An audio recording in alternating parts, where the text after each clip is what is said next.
Tere! Mina olen Heldin Euroopa Liidu tarbijanõustamiskeskusest. Me pakume tasuta teavet, nõu ja abi piiriüleste ostude tegemisel Euroopa Liidus, Islandil ja Norras.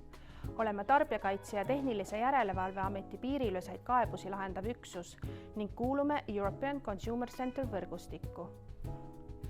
Keskus on kaasfinantseeritud Euroopa Komisjoni ja Eesti riigi poolt.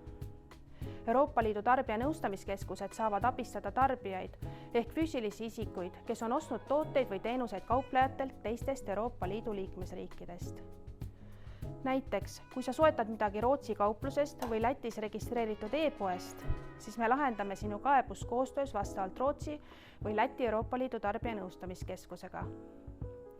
Tea, et Eesti tarbija, kellel on vaidlus mõne teise Euroopa Liidu kauplejaga, saab kontakteeruda eesti keeles oma koduriigi Euroopa Liidu tarbijanõustamiskeskusega. ICC võrgustikus on 29 keskust, kus töötab 150 eksperti, kes nõustavad tarbijaid tasuta lausa 24 erinevas keeles.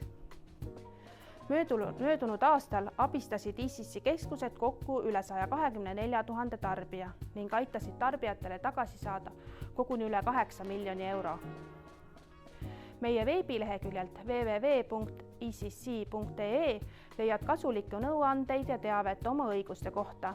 Samuti on kodulehel võimalik sisestada oma kaebus või küsimus, lihtsalt kasutades meie veebivormi.